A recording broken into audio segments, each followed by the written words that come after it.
Welcome back to BNG Hockey, where it's always black and gold. The moment we've all been waiting for is finally here. It's the Stanley Cup Playoffs, the most exciting time of the year if you're a hockey fan, but especially if you're a Bruins fan, because we've all been looking forward to a deep playoff push that hopefully leads to the perfect ending to a perfect season. In this video, we're going to take a look at the round one matchup between the Bruins and the Panthers. I'll give you my thoughts on the series as well as my predictions. Let's get started. We're going to start things off by comparing the stats of these two teams. As we all know by now, the Bruins finished as the President's Trophy winner and have the best record in NHL history with an impressive record this season of 65-12-5. The Florida Panthers barely squeak into the playoffs, finishing in the last wild card in the East with a record of 42-32-8. Taking a look at the power plays, the Florida Panthers power play is actually a little bit better than the Bruins, which isn't too surprising because the Bruins power play started to struggle towards the end of the season. The Florida Panthers finished with a 22.8% power play, where the Bruins finished with a 22.2%. Now, the penalty kill is where you really see a dramatic difference. The Bruins finished with an impressive PK at a percentage of 87.3%, compared to the Florida Panthers' 76%. That has the potential to be a very big factor in this series, especially if it's called the right way. Now, a very surprising stat to me is the goals for per game. The Bruins score 3.67 goals for per game, and the Florida Panthers are right on their heels at 3.51. Make no mistake about it, the Florida Panthers might not have some of the stars that other teams do that put up a lot of goals, but they can score. On any given night, they can definitely run up the points, and that's kind of surprising to me how close they are to a Bruins team who's been on fire all season long. Now again, you see another dramatic dip when it comes to the goals against average. The Bruins finished with the best in the league at an impressive 2.12 goals against average per game. Now, the Florida Panthers finished with a 3.32 goals against per game. So that's obviously a pretty big difference. That's not too much of a surprise how the Bruins have had the best goaltending tandem this entire season and have the Vezina winner in net.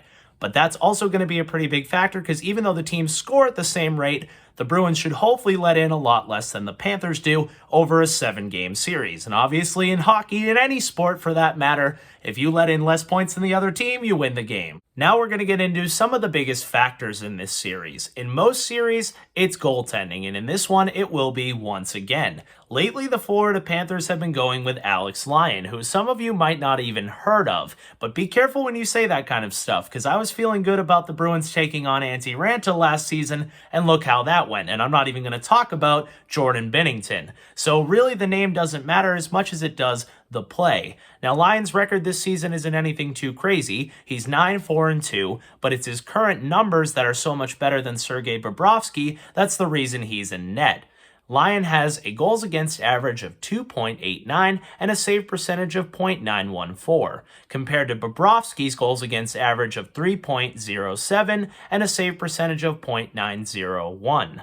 Now, even though they're paying Bob $10 million to play in net, you have to go with the best guy, especially at playoff time. So it's not surprising to hear that they're likely going to go with Lyon to start, but don't be surprised if he gets the hook pretty quickly because, like I said, you're paying a guy $10 million who's been a great goalie in the past, and eventually if your other guy is struggling and he's meant to be the backup, you should put your starter back into the net. But at this point, it sounds like Lyon's their guy, and the Bruins should really jump on that early, in my opinion. I think they're pretty confident in him. I think he's pretty confident in himself. So if you can shake him early, I think that would really help in the long run. But the Panthers' goaltending won't be the only goaltending factor in this series. As we all know, the Bruins have had two fantastic goaltenders all season long. Linus Ullmark has an insane record of 46-1 with a 1.89 goals against average and a .938 save percentage. That is just so crazy every time I read it.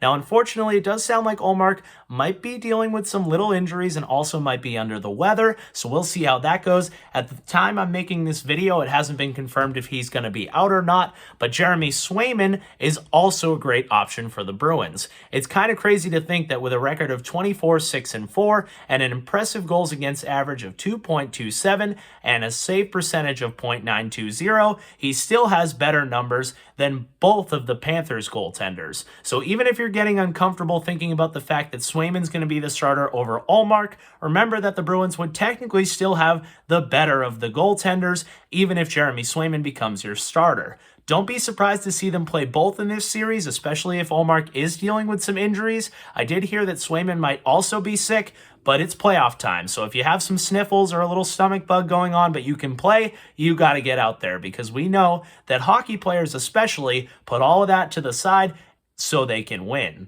Another factor in this series is the Bruins' overall depth. They're obviously the better team. Make no mistake about it, the Florida Panthers definitely have some studs. Matthew Tkachuk is going to be a problem. I know everyone talks about him as a pest and a physical player, and I'm scared of that too. That's not fun to play against, but he's also insanely skilled and puts up an insane amount of points, and I don't think fans give him enough credit there. Barkov is an absolute stud. They have some depth guys, Verhaeghe, Duclair, Reinhart, all really good players. And on the back end, Brandon Montour's having an insane season for himself, and obviously they still have Aaron Ekblad, who's an absolute horse on the back end. So don't get me wrong, the Florida Panthers definitely have some players, but I think the Bruins' bottom six and their D-core is so much better than the Florida Panthers. And especially after the season they just had, if they can continue to play at that level, I think it's just going to be too much for the Panthers to handle. As you look at the full rosters, 1 through 6 in the top 6, and 1 through 6 in the bottom 6. And the D-cores as a whole, I really believe that the Bruins just outmatched them across the board. And especially when I just went over the goaltending and they outmatched them there, I think this should be a pretty easy series. But as we know in hockey by now, there really is no easy series, and crazy stuff can happen. As I said, anything can happen, and the Bruins are already dealing with a sickness going around the locker room. Now, don't use that as an excuse. I think most guys are going to play through that, but you also have to keep in mind that the Florida Panthers are a pretty physical team. Now, the Bruins have plenty of guys who can play that style. You got Hathaway, Bertuzzi, Marchand, Forbort, tons of guys on the roster who can play that kind of game, but I'm really hoping they wrap this series up quickly, and I think that they will, because you're going to need all the rest you can get. We're trying to go all the way to the Cup final, so don't mess around going to 7 games with the Florida Panthers and getting all kinds of beat up in the first round. I really want to see them get the job done and move on to round 2 as quick as they can. Now, that being said, we're getting to my prediction here. I do think the Bruins will win this series in 5 games. I give the Florida Panthers a game because I think they're pretty underrated, and they're really hot right now. That happens a lot, that there's upsets from teams that just make it into the playoffs, because the Florida Panthers have been fighting for their lives for the past month and a half.